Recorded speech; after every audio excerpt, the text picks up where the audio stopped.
दोस्तों, आज का जो मेरे YouTube चैनल पे टॉपिक फॉर डिस्कशन है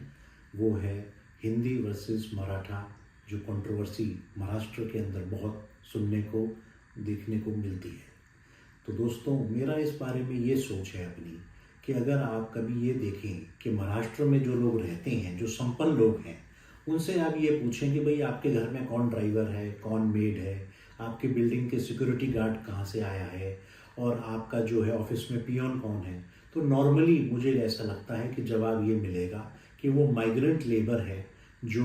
उत्तर प्रदेश, बिहार या वेस्ट बंगाल, जहाँ पर आबादी ज़्यादा है और काम की अपॉर्चुनिटीज़ कम है, पॉवर्टी लाइन के लोग नीचे ज़्यादा रहते हैं, तो वो लोग वहाँ पे जाते हैं, अपना रैन बसेरा उनका रहता है और वो लोग वहाँ जाके जॉब करने की कोशिश करके अपना पेट भरने की कोशिश करते हैं। तो दोस्तों, अब ये सोच जो है, एक मुद्दा है डिस्कशन का कि आप माइग्रेंट लेबर हैं, आप दूसरे स्टेट में जाते हैं, वहाँ की जो लोकल भाषा है मराठी, ये तो भाषा, इसको सीखना, इसका प्रयोग करना, वो तो बेसिक जो नेसेसिटी है उनकी, वो तो एक इम्पोर्टेंस बन ही जाती है। रीज़न ये है कि आप अदरवाइज़ अपने मालिक से और अपने आसपास के लोगों से आप कैसे इंटरेक्शन करेंगे। और जहाँ तक बात है कि क्या एक लैंग्वेज सीखना गलत है, तो ये बिल्कुल गलत नहीं है। जितनी लैंग्वेज आती है आपकी उतनी कनेक्टिविटी बढ़ती है। लेकिन ये कहना कि जो मेरी ही लैंग्वेज है मराठी, महाराष्ट्र के अंदर आप उसी में ही बात करें, और जो हिंदी है, जो लैंग्वेज हमारी नेशनल लैंग्वेज है, उसके अंदर आप बात ना करें, उसको आप साइडलाइन करें, और इस तरीके से वहाँ पे उनको प्रेशराइज करना या उनके साथ मारपीट करना, ये कहाँ तक उचित है। और आपने दोस्तों एक बात का और अंदाज़ा करें कि ये जो प्रॉब्लम है मराठी वर्सेस हिंदी, ये क्या आपने गुजरात में जो गुजराती बोलता है, पंजाब में पंजाबी बोलता है, बाकी जो स्टेट्स हैं, कहीं साउथ में, वेस्ट में, नॉर्थ में, ईस्ट में, आपने कहीं और सुना कि ऐसी बात हो रही है? जो माइग्रेंट लेबर है, आज इतने हाईवेज बन रहे हैं दोस्तों, तो मैं आपको ये बात बिल्कुल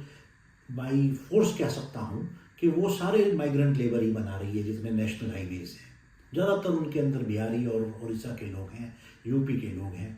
तो दोस्तों, अब ये इशू आता है कि जो मेरी लैंग्वेज है, या तो आप उसको सीख लें, या आप यहाँ पे जो है अपना आप रह भी नहीं सकते मेरे स्टेट में। तो दोस्तों, ये तो जो मेरे फंडामेंटल राइट्स हैं जो कॉन्स्टिट्यूशन में प्रोवाइडेड हैं, आर्टिकल 12 से आर्टिकल 35 तक, वहाँ क्लियरली ये कह रखा है कि जो राइट टू वर्क है वो किसी भी स्टेट के अंदर है। ऐसा बिल्कुल नहीं है कि आप अपने जिस स्टेट में जहाँ का आपका डोमिसाइल है आप वहीं रह के ही काम करेंगे, बिल्कुल ऐसा नहीं है। ये तो फंडामेंटल हमारे राइट्स अगर कॉन्स्टिट्यूशन में प्रोवाइडेड है, तो कुछ लोग जो वहाँ पे इस तरीके से दंगा फसाद करते हैं और मारपीट करते हैं उन लोगों से जो मराठा लैंग्वेज नहीं बोल सकते, मेरे हिसाब से वो बड़ा गलत है। और जहाँ तक दोस्तों बात है कि आज के ज़माने में हम जिस सदी में रह रहे हैं, उस सदी में तो हम ये कहते हैं कि ये तो एक ग्लोबल विलेज बनता जा रहा है। पूरा का पूरा जो वर्ल्ड है एक ग्लोबल विलेज है। तो लोग कहाँ कहाँ जाते हैं जॉब करने, हिंदुस्तानी कितने देशों के अंदर आज अपना काम कर रहे हैं और रह रहे हैं,